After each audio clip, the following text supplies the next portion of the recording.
تمام حمد و ثنا، تعریف و توصیف اللہ جل مجدہ الکریم کی ذات پاک کے لیے، جو خالق کائنات بھی ہے اور مالک ششہات بھی۔ اللہ جل وعلا کی حمد و ثنا کے بعد حضور نبی اکرم، شفیع امم، رسول محتشم، نبی مکرم، اللہ کے پیارے، امت کے سہارے، رب کے محبوب، دانائے غیوب، مالک رقاب امم، فخر عرب و عجم، والی کون و مکان، سیاہ لا مکان، سید انس و جان، سرور لالا رخاں، نیر تاباں، سر نشین مہوشاں، ماہ خوباں، شہنشاہ حسینہ، تتمہ دوراں، سر خیل زہرہ جمالہ، جلوائے صبح ازل، نور ذات لم یزل، باعث تکوین عالم، فخر آدم و بنی آدم، نیر بطحا، رازدار ما اوحا، شاہد ما طغا، صاحب علم نشرہ، معصوم آمنہ احمد مجتبی، حضرت محمد مصطفیٰ صلی اللہ علیہ وسلم کے حضور ناز میں اپنی عقیدتوں، ارادتوں اور محبتوں کا خراج پیش کرنے کے بعد واجب الاحترام، ذوی الاحتشام، برادران اسلام، السلام علیکم ورحمۃ اللہ وبرکاتہ۔ جمعۃ الوداع کی بابرکت ساعتیں، یہ حسین لمحے آپ کو مبارک ہوں۔ اللہ تعالیٰ اس کی برکتیں ہم سب کو نصیب فرمائے۔ آج سورۃ الاعلیٰ پر کچھ باتیں آپ کے گوش گزار کرنا چاہوں گا۔ ارشاد فرمایا، بسم اللہ الرحمن الرحیم، سبح اسم ربک الاعلیٰ، اپنے رب کے نام کی پاکی بولیے جو سب سے اعلیٰ ہے۔ اس لفظ اعلیٰ سے اس سورت کا نام اعلیٰ رکھا گیا، اور یہ قرآن مجید کی وہ سورت ہے جو حضور علیہ السلام کو بہت زیادہ پسند تھی۔ آقا کریم تہجد کی نماز میں اس سورت کی تلاوت کرتے، جمعۃ المبارک کی 2 رکعتوں میں پہلی رکعت میں اس سورت کی تلاوت فرماتے، اور اپنی امت کو جو حضور نے آخری نماز پڑھائی اس کی پہلی رکعت میں بھی اسی سورت کی تلاوت فرمائی۔ اس سورت میں ہمیں اللہ تعالیٰ جل شانہ نے اپنی پاکی بولنے کا حکم دیا گیا۔ حضرت عقبہ بن عامر رضی اللہ تعالیٰ عنہ سے روایت ہے، اور یہ وہی عقبہ بن عامر ہیں جن کی پشت پہ حضور نے ہاتھ پھیرا تھا تو ان سے خوشبو آنے لگی تھی، اور پھر جس گھر میں وہ رہتے تھے اس گھر سے بھی خوشبو آتی تھی۔ مدینہ شریف میں آج بھی وہ گھر موجود ہے۔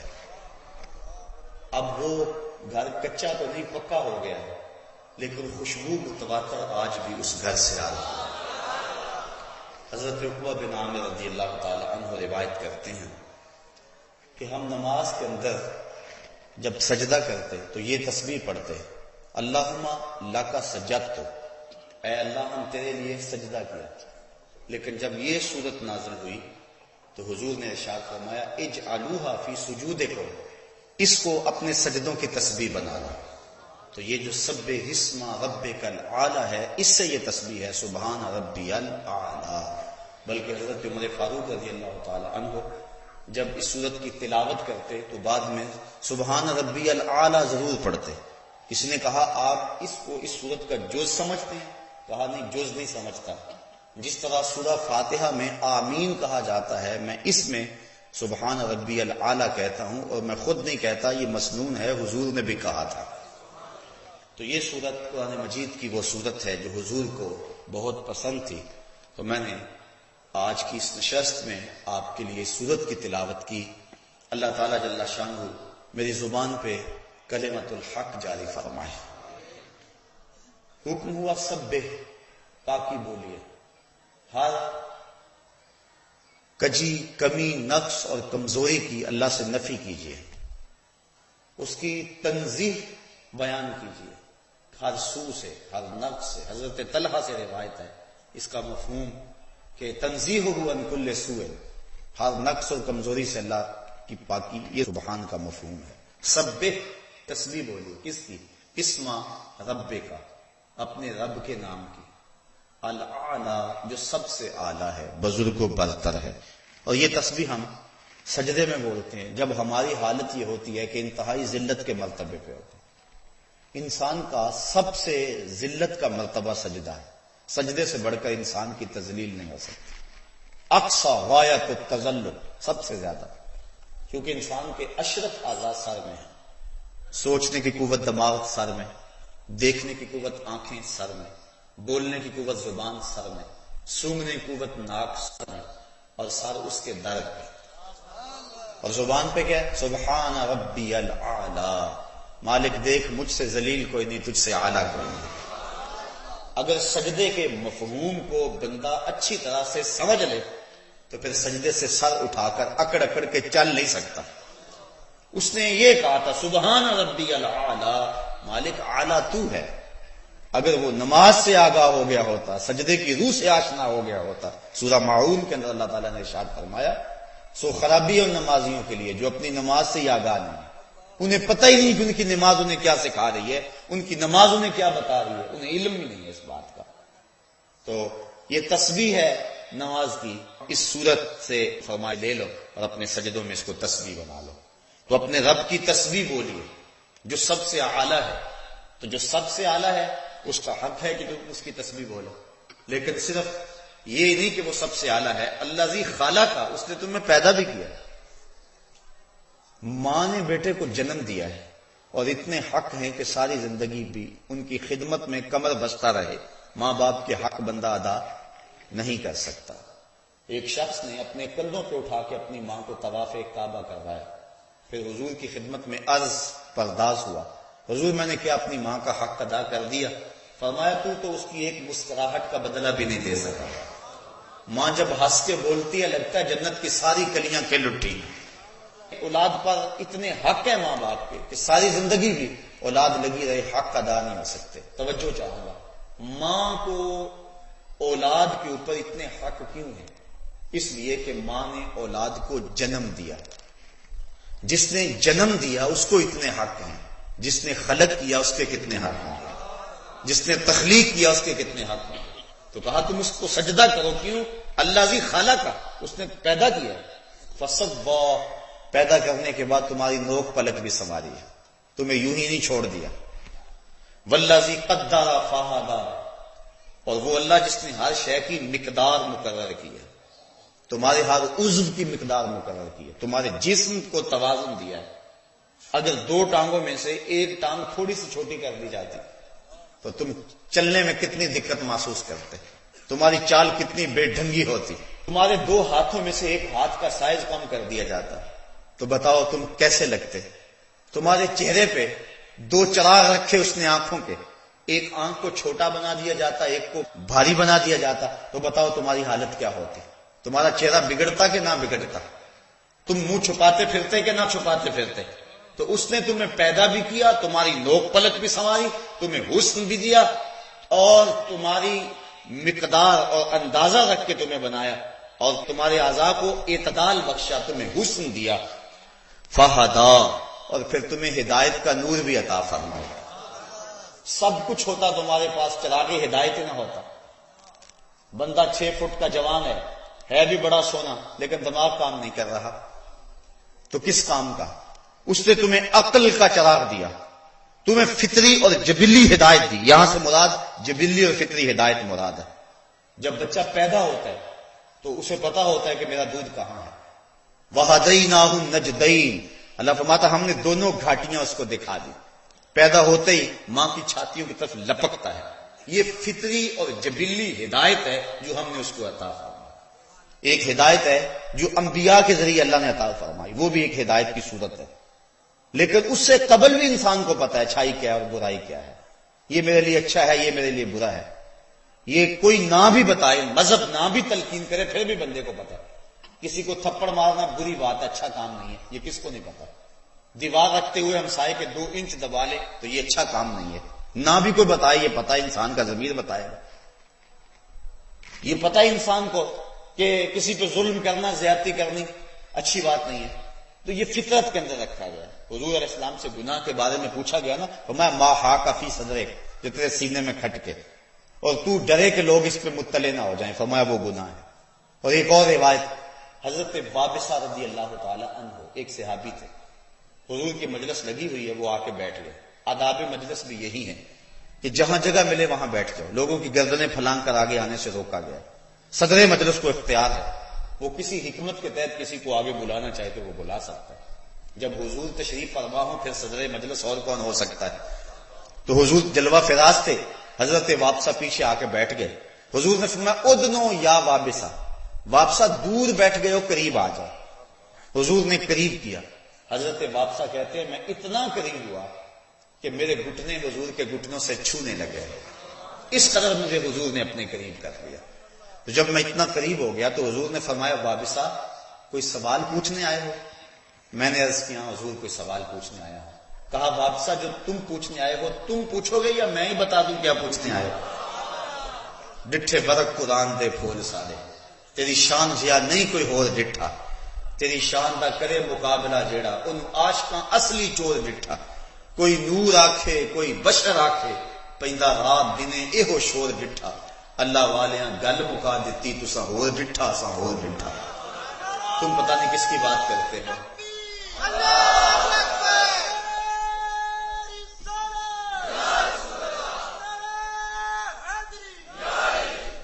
حیرت ہوتی ہے، لوگوں نے مسجدوں میں ترازو گاڑے ہوئے، ایک کہتا ہے سیر ہے، دوسرا کہتا ہے سوا سیر ہے، تیسرا کہتا ہے ایک چٹانک اور کر لو۔ شرم نہیں آتی کس کو تول رہے ہو؟ اس کا وزن کر سکتے ہو بھلا تمہاری عقل کوتا اندازہ کر سکتی ہے نبی کے علم کا؟ سنار کے چھوٹے سے ترازو میں رتی اور ماشے کا حساب تو ہو سکتا ہے، منو ٹنوں کا حساب تو نہیں ہوتا۔ تمہاری عقل کا ترازو مجھے تول سکتا ہے، میں تمہیں تول سکتا ہوں، بھلا امام الانبیاء کو بھی تولا جا سکتا ہے؟ یہ کتنی بدبختی ہے کہ لوگ نبیوں کو تول رہے ہیں اور اپنی عقل کے ترازو پہ ناپنے کو تولنے کی کوشش کر رہے ہیں۔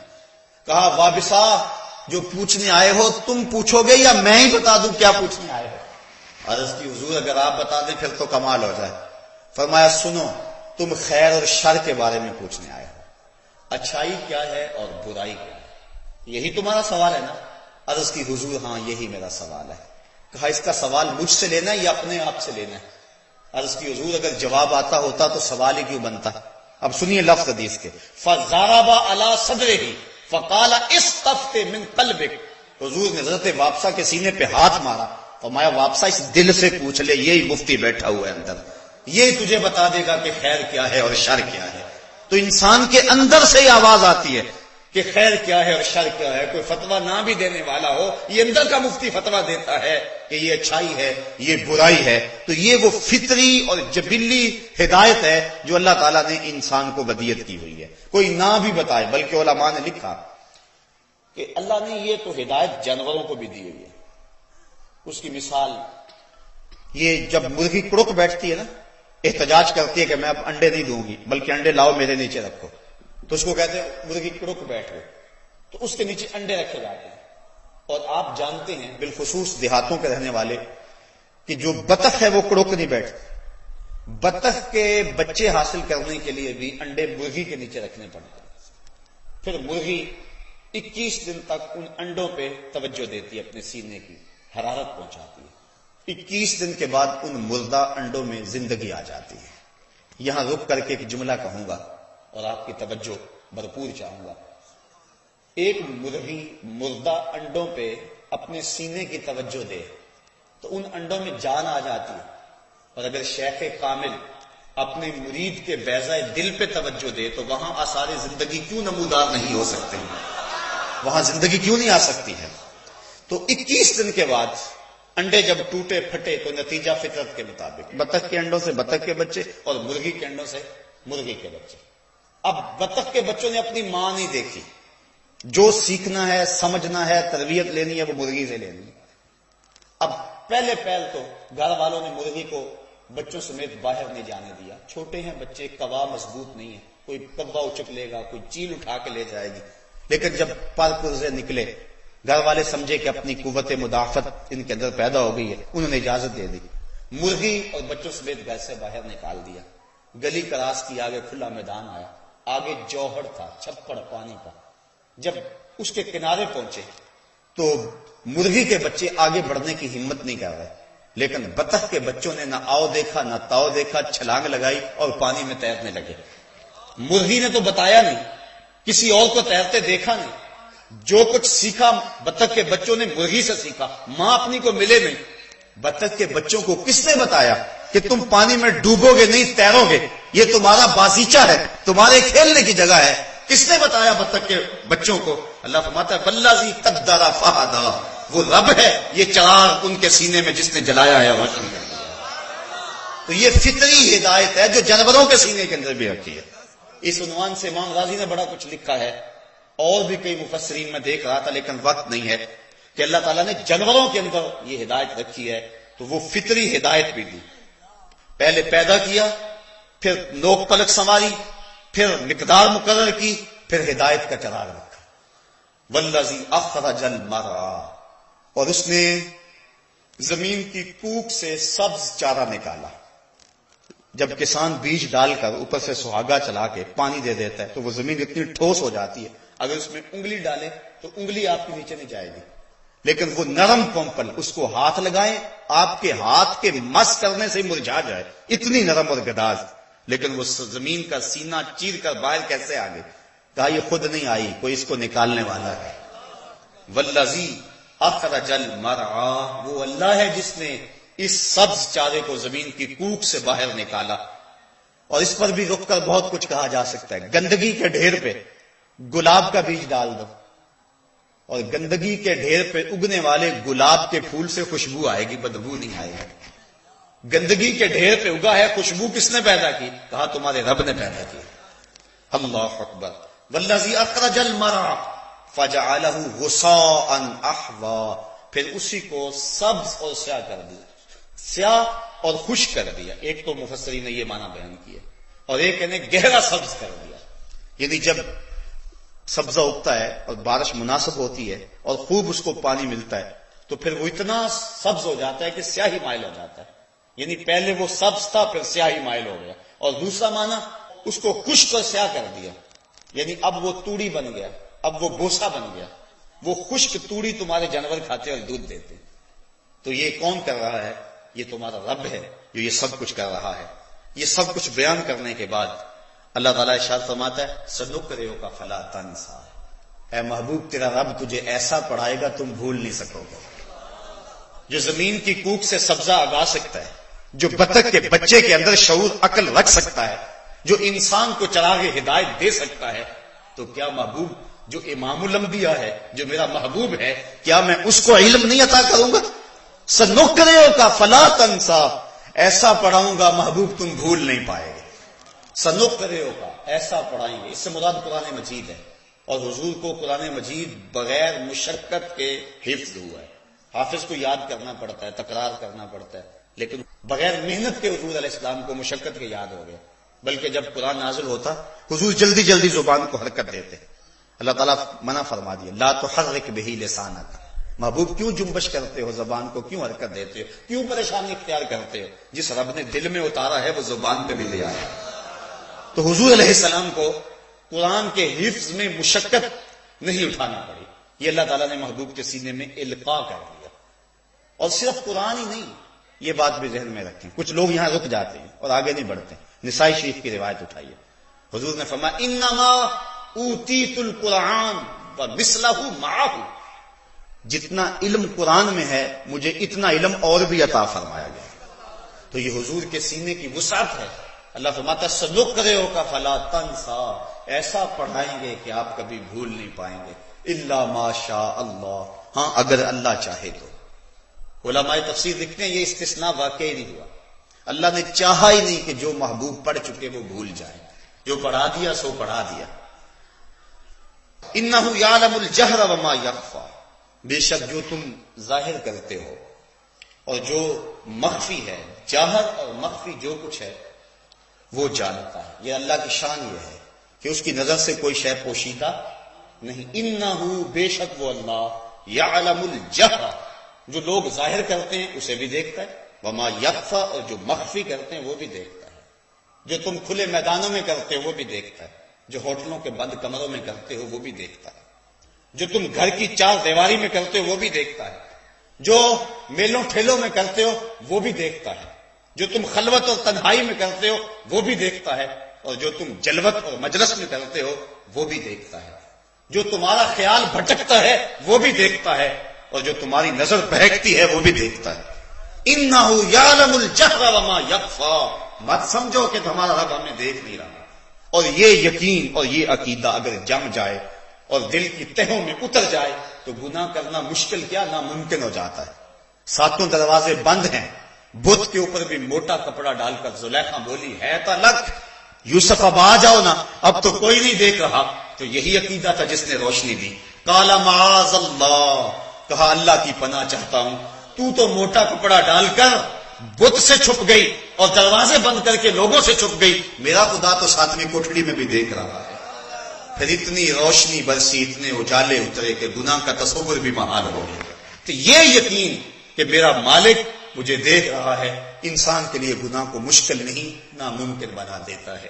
تو یہ عقیدہ ہے ہمارا کہ اللہ جل شانہ دیکھ رہا ہے، کوئی لمحہ ایسا نہیں ہے۔ رمضان میں ہمیں چند لمحوں کے لیے یہ بہت بڑی دولت امٹ کے آ جاتی ہے ہمارے سینے میں، کڑکتی دھوپ میں، برستی ہوئی گرمی میں، زبان کانٹا ہے، حلق خشک ہے، ٹھنڈا پانی دستیاب ہے، کوئی دیکھنے والا بھی نہیں ہے، لیکن ایک گھونٹ بھی حلق سے نیچے نہیں اتارتے، وضو کرتے غسل کرتے بھی احتیاط کرتے ہیں کوئی قطرہ نیچے نہ اتر جائے۔ کیوں؟ ہمارا اللہ ہمیں دیکھ رہا ہے۔ یہ یقین ہوتا ہے نا، پانی نہیں پیتے اللہ دیکھ رہا ہے۔ اچھا پانی نہیں پیتے، کھانا نہیں کھاتے، اللہ دیکھ رہا ہے، لیکن دکان پہ بیٹھ کے جب ڈنڈی مارتے ہیں اللہ اس وقت نہیں دیکھتا؟ جب رشوت لیتے ہیں اللہ اس وقت نہیں دیکھتا؟ جب خیال بھٹکتا ہے، سوچیں بہکتی ہیں، نظر بھٹکتی ہے، تو کیا اللہ اس وقت نہیں دیکھتا؟ اور وہ کیا صرف رمضان میں دیکھتا ہے، غیر رمضان میں نہیں دیکھتا؟ وہ تو ہر لمحہ دیکھ رہا ہے۔ اِنَّهُ يَعْلَمُ الْجَهْرَ وَمَا يَخْفَى، وہ تو جہر کو بھی جانتا ہے، پوشیدہ کو بھی جانتا ہے۔ اس کی نظر کی تیزی کا عالم یہ ہے، أَرَى زَبِيبَ النَّمْلَةِ السَّوْدَاء، سنو اپنے رب کی نظر کی نگاہوں کی تیزی۔ کالی رات کے اندھیرے میں، کالے پتھروں میں، پہاڑی سلسلے میں، پہاڑوں کی جڑوں میں ایک گہری غار ہے، اس غار میں آگے ایک سوراخ ہے، اس سوراخ کے اندر چیونٹی چلتی ہے، اس چیونٹی کے پاؤں سے اس سوراخ کے اندر ایک ننھی سی لکیر بنتی ہے جس کو تم کسی دوربین سے بھی نہیں دیکھ سکتے، کسی خوردبین سے بھی نہیں دیکھ سکتے۔ تمہارا رب اس لکیر کو یوں دیکھتا ہے جس طرح دیواریں چین کو دیکھتے، اس کی نظر سے وہ بھی پوشیدہ نہیں ہے، تو تمہارے ذہن کی سکرین پر آنے والے خیال بھلا رب اس سے کیسے غافل رہ سکتا ہے۔ اِنَّهُ يَعْلَمُ الْجَهْرَ وَمَا يَخْفَى، جو ظاہر کرتے ہیں اللہ اسے بھی دیکھتا ہے، جو مخفی لوگ رکھتے ہیں اللہ اسے بھی دیکھتا ہے۔ اب اللہ اپنے محبوب سے فرما رہا ہے وَنُيَسِّرُكَ لِلْيُسْرَى، اے محبوب دین کا کام ہم آپ کے لیے آسان کر دیں گے، یہ آسان ہو جائے گا۔ لوگ کہتے ہیں بڑا مشکل ہے یار دین پہ چلنا، ٹھیک ہے واقعی بڑا مشکل ہے، لیکن جس کے لیے اللہ آسان کر دے، مانا کہ محبت کے سفر میں ہر گام پہ 100 مشکل ہے، لیکن یہ سفر آسان بھی ہے اگر ساتھ تمہارا ہو جائے، تو جس کے لیے وہ آسان کر دے، وَنُيَسِّرُكَ، ہم اس معاملے کو آسان کر دیں گے، لِلْيُسْرَى، اس شخص کے لیے جو سہولت چاہتا ہے۔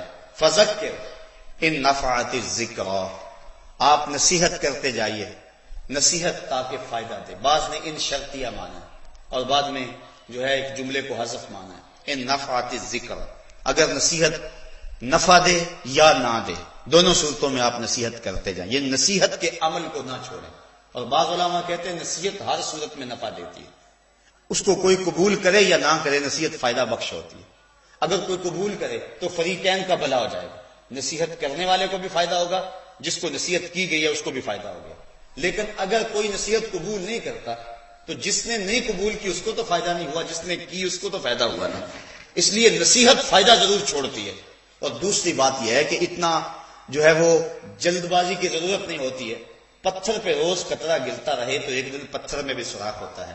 تو کہا محبوب تم نصیحت کے عمل کو جاری رکھو، اللہ ان سب کے دل پھیر دے گا اور یہ ایمان کی بہاروں سے مالا مال ہو جائیں گے۔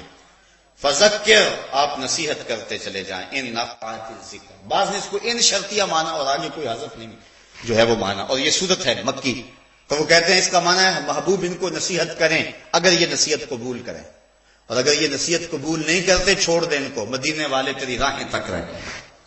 اگر یہ مکے والے قبول کرتے ہیں نصیحت تو کریں ان کو، نہیں کرتے پتھر مارتے ہیں، گڑے کھودتے ہیں، کانٹے بچھاتے ہیں، اوجریاں ڈالتے ہیں، آوازیں کستے ہیں، گلے میں کپڑا ڈال کے تاؤ دیتے ہیں۔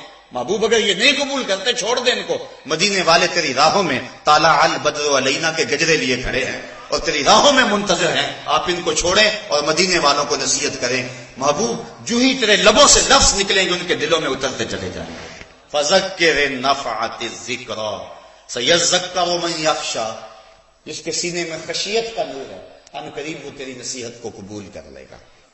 جس کے سینے میں خشیت ہے، ڈر ہے اللہ کا، جب نصیحت ہو اور نصیحت اچھے انداز سے کی جائے تو اللہ سے ڈرنے والا شخص جو ہے وہ کبھی ایسا نہیں ہو سکتا کہ نصیحت کو قبول نہ کرے۔ وہ نصیحت کو قبول کرتا ہے، اس کے دل میں اترتا ہے، ایمان کی چونکہ اس کے سینے کے اندر چاشنی موجود ہے، ایمان کی دولت اس کے سینے میں موجود ہے، اور جب نصیحت ہوتی ہے تو ضرور اس کو اس کا احساس ہوتا ہے اور وہ قبول کرتا ہے۔ وَيَتَجَنَّبُهَا الْأَشْقَى، لیکن نصیحت سے دور کون رہتا ہے؟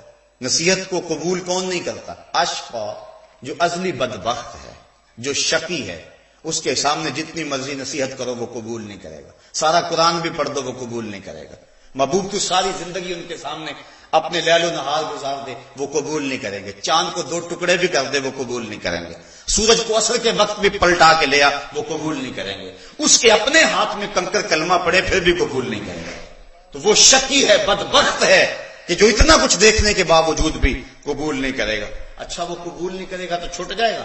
کہا نہیں، الذی یصلی النار الکبریٰ، یہ وہ بدبخت ہے جس کو ہم بڑی آگ میں ڈالیں گے، چھوٹی آگ میں نہیں، بڑی آگ میں۔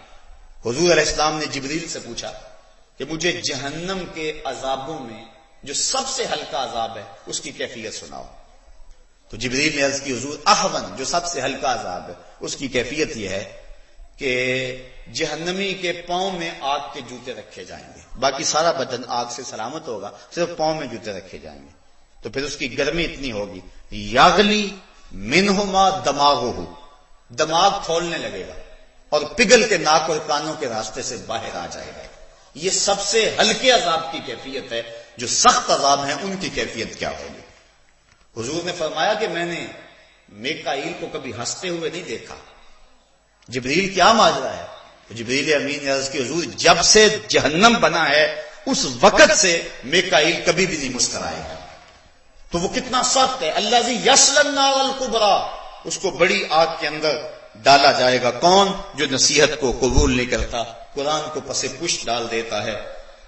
ثم لا یموت فیہا ولا یحییٰ، پھر وہ اس آگ میں نہ مرے گا نہ جیے گا۔ مرے گا تو اس لیے نہیں کہ موت نہیں ہوگی، قیامت کے دن حضرت یحییٰ علیہ السلام کے ہاتھوں میں چھری دے کر موت کو مینڈے کی شکل میں پیش کیا جائے گا اور حضرت یحییٰ اس کو ذبح کر دیں گے، پھر موت کو موت آ جائے گی۔ جنت میں جانے کے بعد جنتیوں کو ایک ہی ڈر ہوگا کہیں موت نہ آ جائے، اور جہنمیوں کو ایک ہی امید ہوگی کبھی موت آ جائے تو جان چھوٹ جائے گی۔ لیکن جب موت کو ذبح کر دیا جائے گا تو اب وہ سخت مایوس ہو جائے گی، اب تو موت بھی مر گئی، اب تو موت بھی نہیں آئے گی۔ انسان کے لیے جب تکلیفیں بہت زیادہ ہو جائیں تو بے ہوشی طاری ہو جاتی ہے، یہ بے ہوشی بھی اللہ کا انعام ہے۔ بہت زیادہ تکلیف ہوگی، صحیح نہیں جاتی، بندہ بے ہوش ہو گیا، چلو تکلیف کا احساس ختم ہو گیا، تکلیف اور زیادہ بڑی، دکھ اور زیادہ بڑھ گئے، بندہ مر گیا تو جان چھوٹ گئی۔ لیکن نہ قیامت کے دن بے ہوشی ہوگی اور نہ ہی موت ہوگی، اور آگ ہے کہ وہ لوگ کی طرح، تارکول کی طرح چپک جائے گی جسموں سے، اور اس آگ سے وہ 70 گنا تیز ہے۔ اور انسان جو جہنمی ہے وہ پکارے گا 70 سال تک تو دروغہ جہنم اس کی آواز ہی نہیں سنے گا۔ 70 سال کے بعد کڑک کے گرج کے گئے، کیا بات ہے؟ وہ کہے گا مجھے پانی دو، مجھے پیاس لگی ہوئی ہے۔ اس کو پھر پانی دیا جائے گا، منرل واٹر کی بوتل دی جائے گی، اس کو پیپسی شیزان دیا جائے گا؟ نہیں، پڑھو قرآن پڑھو۔ اس کو کیا پانی دیا جائے گا؟ اس کو مائے حمیم دیا جائے گا، اس کو غسلین پلایا جائے گا، اس کو غساق دیا جائے گا۔ یہ مائے حمیم کیا ہے؟ یہ غساق کیا ہے؟ یہ غسلین کیا ہے؟ اتنا گرم ہوگا کہ جب پیالے میں ڈال کر اس کو دیا جائے گا تو اس سے جو بھاپ اٹھ رہی ہوگی، جب پینے کے لیے چہرہ آگے کرے گا تو چہرے کی ساری کھال ادڑ کے اس کے اندر گر پڑے گی۔ لیکن اب اس نے مانگا تھا پینا پڑے گا، فرشتہ کہے گا پی اب اس کو، تو جب وہ پیے گا تو انتڑیاں کٹ کٹ کے گر جائیں گی، اور وہ پانی اتنا بدبودار ہوگا۔ ابن رجب حنبلی لکھتے ہیں اگر اس کا ایک قطرہ دنیا پہ ڈال دیا جائے تو دنیا میں انسان کیا جانوروں کے دماغ بھی پھٹ جائیں، اتنا بدبودار ہوگا، وہ اس کو پلایا جائے گا، 70 سال تک وہ پانی مانگتا رہے گا، اور 70 سال کے بعد اس کو یہ دیا جائے گا، اس عذاب میں اس کو مبتلا کیا جائے گا، تو پھر وہ اس کی زندگی ہوگی؟ موت تو ہوگی نہیں، تو زندہ پھر ہوگا نا. ثم لا يموت فيها، وہ مرے گا نہیں اس میں. یہ میں کوئی قصہ کہانی نہیں سنا رہا، یہ قرآن آپ کے سامنے رکھ رہا ہوں. ثم لا يموت فيها، قرآن کہتا ہے وہ اس میں مرے گا نہیں. اچھا مرے گا نہیں تو پھر جیے گا نا؟ کہا گا ولا یحییٰ، جیے گا بھی نہیں. جیتے بھی نہیں پر مرتے بھی کہاں ہیں. مر کے جیے جانے کی جینے کو سزا دیتے ہیں کہ نہ تو موت ہے اور نہ ہی زندگی ہے، جیا جاتا نہیں.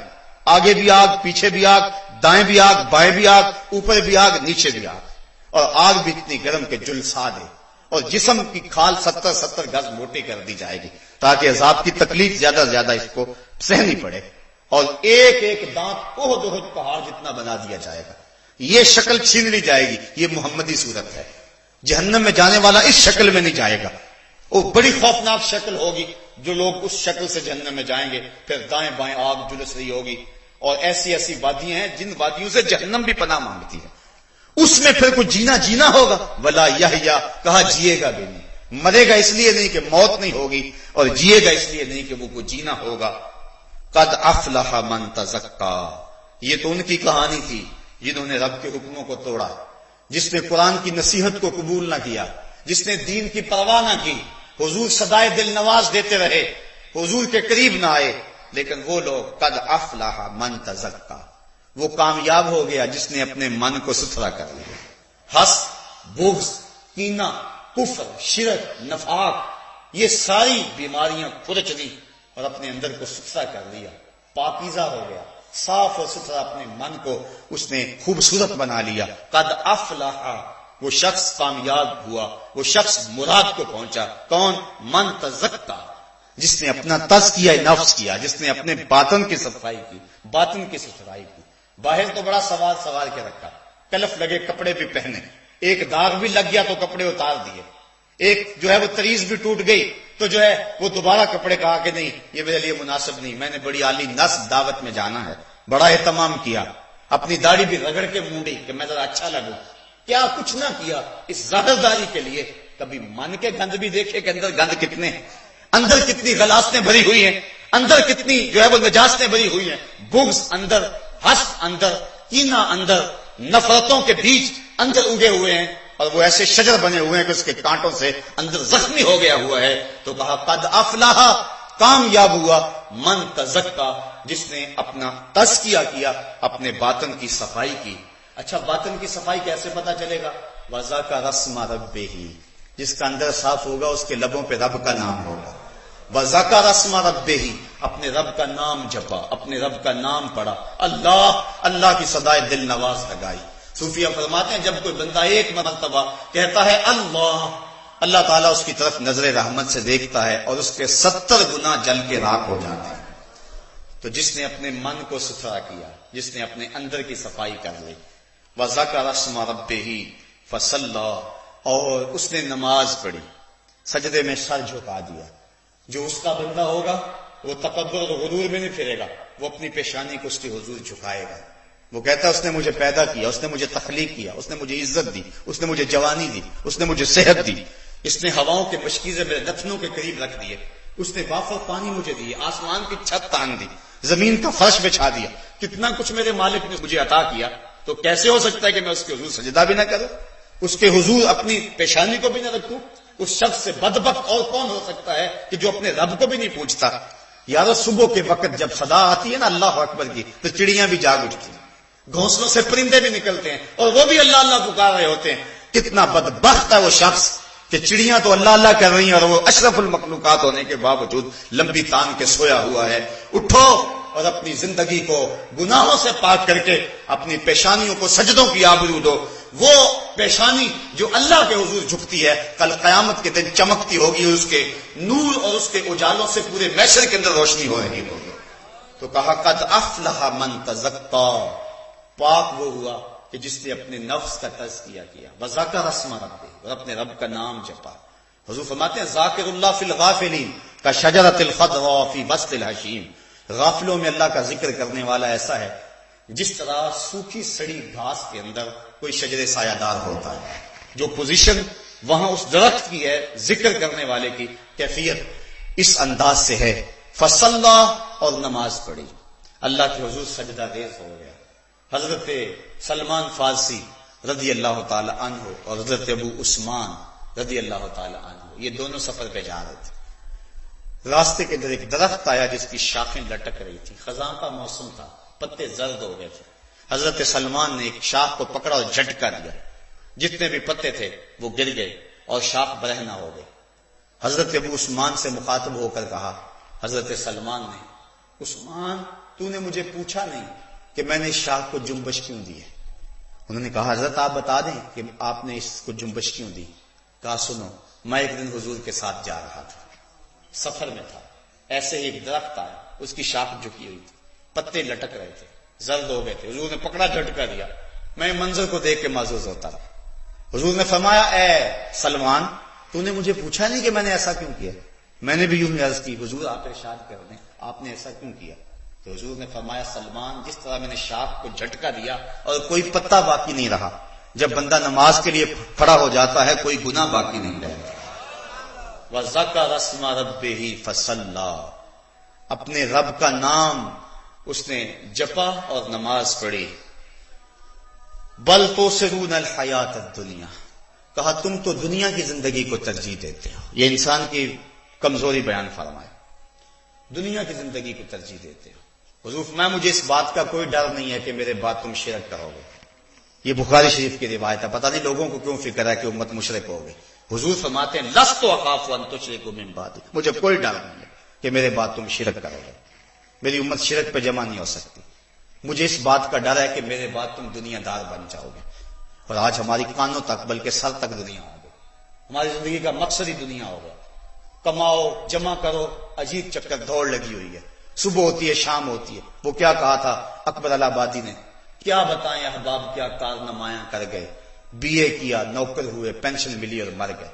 کیا زندگی کا یہ مقصد ہے؟ صرف اچھا مکان بنا لینا یہ مقصد حیات ہے؟ یہ تو ایک بجڑا بھی کر لیتا ہے۔ بہت ساری دولت جمع کر لینا یہ تو چونٹی بھی کرتی ہے، صبح بل سے باہر نکلتی ہے، دوپہر تک شام تک خود بھی کھاتی ہے، بچوں کو بھی کھلاتی ہے اور برسات کے لیے جمع بھی کرتی ہے، یہ اشرف المخلوقات ہے، اس کا یہ وظیفہ تو نہیں تھا، یہ تو اللہ نے ذمہ لیا ہوا ہے، تو یہ اللہ کا کرم ہے، جس طرح موت تلاش کرتی ہے رزق بھی تلاش کر لیتا ہے، یہ تو مل کے رہنا اس نے، صرف اس نے تھوڑا سا آسرا کرنا ہے، اس نے تھوڑی سی محنت کر دی، باقی مقدور مل کے رہے گا۔ انسان کی زندگی کا مقصد یہ نہیں ہے، مقصد کچھ اور ہے، یہاں رہ کر اپنے رب کا قرب پائے، اس کی پیشانی سجدوں سے آشنا ہو، مالک کے لیے اس کا دل دھڑکے، یہ ہے اس کا مقصد۔ اور جو اس دنیا کے اندر یہ مقصد حاصل نہ کر پایا، آؤ قرآن پڑھیے، اللہ تعالیٰ فرمایا من کان فی ہذہ اعمی فہو فی الآخرۃ اعمی، جو اس دنیا میں اندھا رہا کل قیامت کے دن بھی اندھا اٹھایا جائے۔ اس سے ان آنکھوں کی بے نوری مراد نہیں، دل کی بے نوری مراد ہے۔ اقبال کہتا ہے دل بینا بھی کر طلب خدا سے، کہ آنکھ کا نور دل کا نور نہیں ہے۔ بل تؤثرون الحیات الدنیا، تم تو دنیا کی زندگی کو ترجیح دیتے ہو، تمہارا تو مقصد ہی دنیا ہو گیا، ہر وقت تمہاری فکر ادھر لگی ہوئی ہے۔ بل تؤثرون الحیات الدنیا، تم تو دنیا کی زندگی کے پیچھے پڑ گئے ہو۔ والآخرۃ خیر وابقی، آخرت بہتر بھی ہے اور دائمی بھی ہے۔ اس کا یہ مطلب ہی نہیں ہے کہ دنیا نہیں کمانی چاہیے، یہ بات ذہن میں رکھیں۔ اسلام ہمیں یہ تعلیم دیتا ہے کہ دنیا بھی ٹھیک ہو، آخرت بھی بہتر ہو۔ ایک صحابی حاضر ہوئے، سخت کمزور، حضور نے فرمایا شاید تو نے اللہ سے کوئی دعا مانگی ہے؟ عرض کی ہاں حضور میں نے اللہ سے دعا مانگی ہے کہ جو دکھ تکلیفیں میرے مقدر کی آخرت میں ہیں وہ آخرت میں نہ آئیں، دنیا پہ ہی آ جائیں، تاکہ میرے آخرت کا معاملہ صاف ہو جائے۔ تو حضور علیہ السلام نے اس کی اس بات پر خوشی کا اظہار نہیں فرمایا۔ حضور نے فرمایا تم نے یہ کیوں کہا کہ جو دکھ جو تکلیفیں آخرت میں آنی ہیں وہ دنیا پہ آ جائیں؟ تو نے یہ کیوں نہیں کہا ربنا آتنا فی الدنیا حسنۃ وفی الآخرۃ حسنہ، اے اللہ مجھے دنیا میں بھی بہتریاں دے دے، آخرت میں بہتری دے دے۔ تو مومن دونوں جہانوں کی بہتری چاہتا ہے، لیکن کبھی دنیا اور دین دونوں مقابل آ جائیں، حالات ایسے بن جائیں کہ ایک کو اختیار کیا جا سکتا ہے تو مومن کی ترجیح دین ہوتا ہے، لیکن جو دین کو واز دیتا ہے دنیا کے پیچھے وہ سخت خسارے کا سودا کرتا ہے۔ یہ تھوڑی سی زندگی ہے، کیا حیثیت اس زندگی کی؟ حشر کا ایک دن 50,000 سال کا ہوگا، توجہ چاہوں گا، حشر کا ایک دن 50,000 سال کا ہوگا. یہ ساری دنیا 50-60 سال کی ہوگی اور وہ ایک دن 50,000 سال کا ہوگا. ذرا اندازہ تو کریں اس دنیا کی حیثیت کیا ہے. تو کہا بل توسرون الحیات الدنیا، تم دنیا کی زندگی کو ترجیح دیتے ہو. تم سمجھتے ہو یہ جہاں میٹھا اگلا کس نے ڈٹھا، لیکن کبوتر کی طرح آنکھیں بند کر لینے سے بلی کے خونی پنجوں سے بچا تو نہیں جا سکتا. کتنی دیر تک تم بچے رہو گے؟ آخر موت تو تمہیں دبوچ لے گی. موت نے تو شہنشاہوں کو نہیں چھوڑا، کتنے کتنے گھر اجاڑ دیے موت نے. تم بھی موت کے شکنجے میں آنے والے ہو. مت سمجھو کہ جو ہے وہ ہمیں کچھ نہیں ہوگا، نہیں، ایسا ہرگز نہیں ہے. فرمایا بل توسرون الحیات الدنیا والآخرۃ خیر وابقی، آخرت بہتر بھی ہے اور دائمی بھی ہے. امام قرطبی یہاں لکھتے ہیں، آپ فرماتے ہیں آخرت میں روڑے بھی مل جائیں نا ٹھیکریاں، اور دنیا پہ سونے سے گھر بھرے ہوئے ہیں، تو آخرت پھر بھی بہتر ہے. کیوں؟ اس لیے کہ یہ سونا عارضی ہے اور وہ ٹھیکریاں دائمی ہیں. کوئی آپ کو امانت دے دے کروڑ روپے بھی، اور آپ کے اپنے 10 روپے آپ کے پاس ہیں، تو آپ کے تو 10 روپے ہی ہیں، کروڑ روپے تو کسی کا اس نے لے لینا ہے. تو یہ دنیا تو ساری یہاں رہ جانی ہے. اصل آخرت ہے، اور آخرت اللہ اکبر، اس کا دنیا سے مقابلے بلا کیا ہے. حضور علیہ السلام فرماتے ہیں اگر کسی کو جنت میں ایک کوڑا رکھنے کی جگہ مل جائے، ایک ڈنڈا رکھنے کی جگہ مل جائے، دنیا و ما فیہا کی دولتوں سے وہ جگہ زیادہ قیمتی ہے. یہ جنت کی پراپرٹی ویلیو اللہ کے رسول بیان فرما رہے ہیں. آپ دور دراز کسی جگہ پہ مربع بھی بیچیں کسی دیہات میں، یا آج شہر کے وسط میں آ کر لیں تو ایک کنال آئے گا. فرق ہے جگہ جگہ کا. اسی طرح آپ اور آگے چلے جائیں، اسلام آباد ویلیو ایریا میں چلا جائیں، وہاں اور زیادہ قیمت ہے. تو کہا کہ جنت کی پراپرٹی ویلیو حضور بیان فرما رہے ہیں. فرماتے ہیں جس کو جنت میں ایک کوڑے کی رسی رکھنے کی جگہ مل گئی، دنیا و ما فیہا سے وہ جگہ زیادہ قیمتی ہے. یعنی حضرت آدم علیہ السلام سے لے کر آج تک، اور آج سے لے کر قیامت تک لوگوں کے پاس جتنا سرمایہ ہے، تھا، آئے گا، جتنا حکومتوں کے پاس ہے، جتنا سمندروں کی تہوں میں موتی، جتنی پہاڑوں کے دامن میں سونے، جتنے زمین کی کوہ کے اندر ذخائر، یہ سب کچھ جمع کر لیا جائے اور ایک پلڑے میں رکھا جائے، اور جنت میں ایک عصا رکھنے کی جگہ، وہ جگہ پھر بھی قیمتی ہے. اور جنت میں سب سے کم جگہ کس کے پاس ہوگی؟ جو سب سے آخر میں جائے گا، اس کے پاس تھوڑی سی جگہ ہوگی. کتنی؟ 5 مرلے کا پلاٹ، 10 مرلے کا پلاٹ. اور ترمذی شریف اٹھائیں، سب سے تھوڑی جگہ جنت میں اس کے پاس ہوگی جو سب سے آخر میں جائے گا، اور اس کے پاس اس دنیا سے 10 گنا جگہ ہوگی. 7 بر اعظموں پہ پھیلی ہوئی یہ کائنات، اور جو سب سے آخر میں جائے گا اس دنیا سے 10 گنا اس شخص کے پاس ہوگی. تو جو سب سے پہلے جائے گا اس کی جاگیروں کا عالم کیا ہوگا. تو اس تھوڑی سی دنیا کی جائیداد کے لیے اور تھوڑے سے وقت اور مختصر سی زندگی کے لیے اس ابدی اور سرمدی زندگی کو برباد کر لینا، اس سے بڑی نادانی اور کیا ہو سکتی ہے. تو صاحبو، اصل زندگی آخرت کی زندگی ہے. حضور نے خندق کھودتے صحابہ کو جب دیکھا تو یہی دعا کی، اے اللہ زندگی تو آخرت کی زندگی ہے، میرے ان انصار کو بھی بخش دے، میرے مہاجروں کو بھی بخش دے. تو کہا والآخرۃ خیر وابقی، آخرت بہتر بھی ہے اور دائمی بھی ہے. ان ھذا لفی الصحف الاولی، کہا یہ جو ساری باتیں ہم نے پچھلے صحیفوں میں بھی بیان کر دی ہیں. صحف ابراہیم و موسیٰ، حضرت ابراہیم کے سینے پہ اور حضرت موسیٰ علیہ السلام کے سینے پہ نازل ہونے والے صحیفوں پر ہم نے یہ لکھ دیا ہوا ہے. علماء فرماتے ہیں، کتب حدیث میں آتا ہے، قد افلح من تزکا سے لے کر والآخرۃ خیر وابقی، یہ جو آیات ہیں، یہ 4-5 آیات بنتی ہیں. یہ حضرت ابراہیم اور حضرت موسیٰ علیہ السلام پر جو صحیفے نازل ہوئے تھے، یہ آیات ان صحیفوں میں بھی ہیں اور قرآن میں بھی ہیں.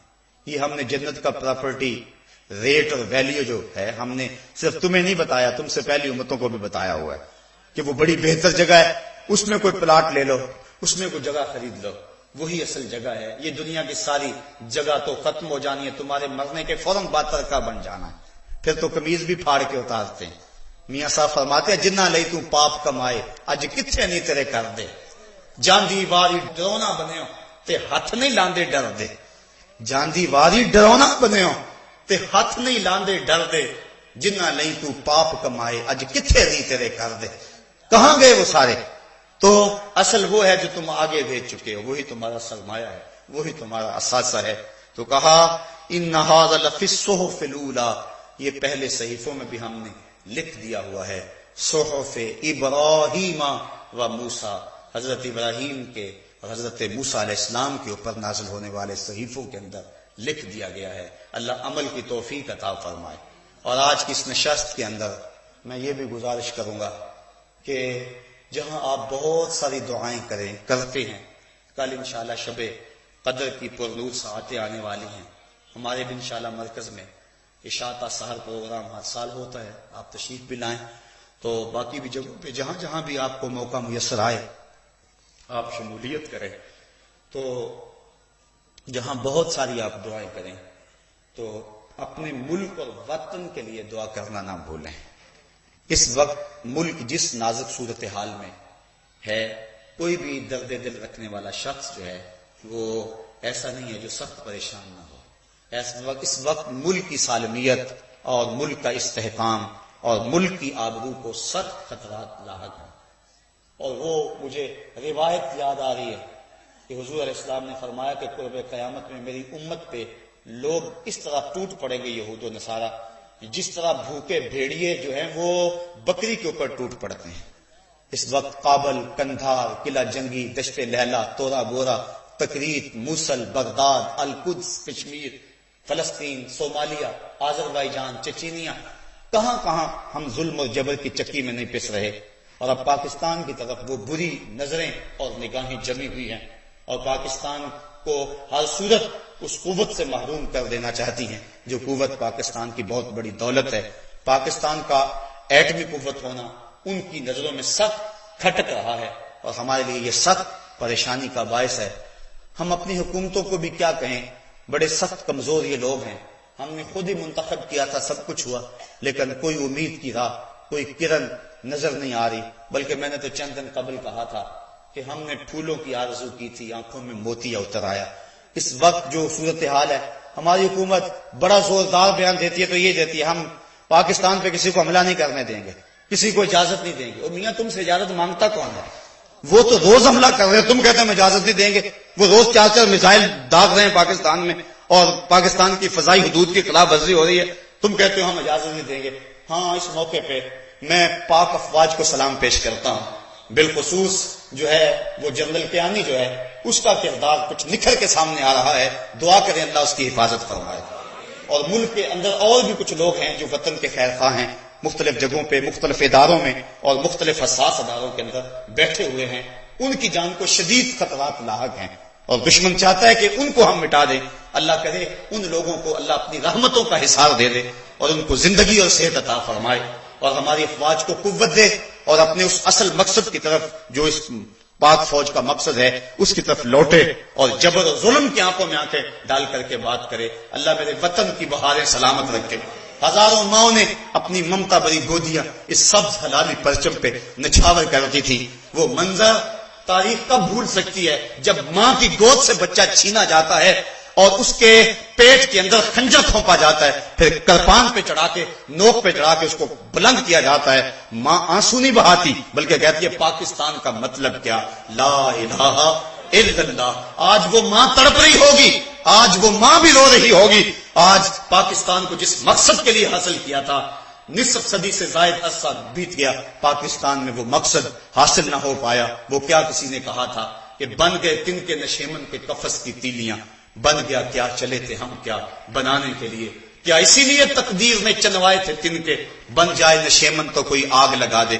آج میرے ملک کو جن بحرانوں اور جن پریشانیوں کا سامنا ہے، ساری قوم اللہ سے گڑ گڑا کے دعا مانگے، رو کے عرض کرے میرے مالک میرے وطن کی آبرو کی حفاظت فرما، اس ملک کی سالمیت کی حفاظت فرما۔ اس دنیا کے اوپر پاکستان اللہ کی نعمت ہے اور یہ بات ذہن میں رکھیں کہ پاکستان کے دم سے عالم اسلام کا وقار قائم ہے۔ اگر پاکستان کو نقصان پہنچتا ہے تو مسلم دنیا یتیم ہو جاتی ہے۔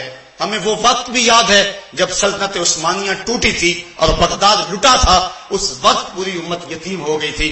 خدا نہ خواستہ اگر پاکستان کو جو ہے وہ کچھ ہو جائے تو پھر پوری دنیا کی مسلم امہ بالکل یتیم ہو جاتی ہے. آپ عرب عجم سارے حالات جانتے ہیں. پاکستان کی بقا سے عالم اسلام کی بقا مشروط ہے. اللہ اس وطن کی حفاظت فرمائے. اور میرے وطن میں دہشت گردی کی جو آگ سلگ رہی ہے اللہ تعالیٰ جل شانہ اس کو ٹھنڈا کر دے اور اس وطن کی گلیوں میں امن کی بہاریں نصیب فرمائے. اور یہ بھی دعا مانگے اپنی دعاؤں کے ساتھ, میرے مالک میرے مولا اس وطن میں نظام محمد کا سویرا طلوع فرما دے, اس گلیوں کے اندر حضور کے نظام کی بہاریں آ جائے. یہی ہمارا مقصود ہے. اسی لیے وطن حاصل کیا گیا تھا, اسی لیے تاریخ کی سب سے بڑی ہجرت ہوئی تھی, اسی لیے ماں نے اپنی گودیاں نچھاور کر دی تھی, اسی لیے قربانیاں ہوئی تھی. اللہ وطن کی حفاظت فرمائے. میں آپ لوگوں کا شکر گزار ہوں جو بستی بستی سے چل کر اس مرکز مصطفیٰ کو رونق دینے کے لیے اور پیغام حق سننے کے لیے. میری باتوں میں نہ تو کوئی لطیفہ ہے, نہ کان پہ ہاتھ رکھ کے میں کوئی طرز لگا سکتا ہوں, نہ کوئی ایسے جملے ہیں, ایسے نکتے ہیں جس سے آپ لوٹ پوٹ ہو جائے. لیکن اس کے باوجود آپ میری درد مندی والی باتیں سننے کے لیے کشاں کشاں چلے آئے. میری دعا آپ کے لیے یہ ہے, مالک جو کہا اس کو دلوں میں اتار دے اور ہمیں عمل والی زندگی نصیب ہو جائے. صاحبو تھوڑی سی دنیا ہے, تھوڑی سی زندگی ہے, ہم موت کے قریب ہو رہے ہیں. امام راضی کہتے ہیں ایک شخص پھٹے پہ رکھ کے برف بیچ رہا تھا اور کہتا تھا ارحموا من یذوب راس مالہ, اور میرے اوپر رحم کرو, مجھ سے برف لے لو.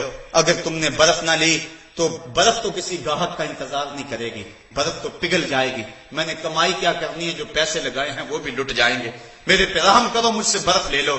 کہا یہ جب سنا تو سمجھ آ گیا ان الانسان لفی خسر کا مفہوم کیا ہے. ہم بھی اپنی زندگی کی برف سانسوں کی صورت میں پگھلا رہے ہیں. اگر جلدی جلدی سانسوں کے بدلے میں کوئی نیکی کما لیتے ہیں تو یہ زندگی کام آ گئی, ورنہ زندگی برباد ہو رہی ہے. لمحہ لمحہ موت کے قریب ہو رہے ہیں.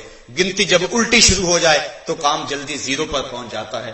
ہم سمجھتے ہیں ہم بڑے ہو رہے ہیں, ہم موم بتیاں سلگا رہے ہیں کہ اتنے سال کے ہو گئے ہیں, اور میاں اتنے چراغ تو بجھ گئے ہیں زندگی کے تمہارے. تم کس ناز پہ ہو, کس ورتے پہ ہو اور کس خوشی میں مبتلا ہو. آؤ اپنی زندگی کو نیکیوں کا حسن دو. زندگی وہ جو اللہ اور اس کے رسول کی یاد میں گزری, سانس وہ جو ذکر الہی کے ساتھ نکلا, اور زندگی کی وہی گھڑیاں وہی ساتھ ہیں.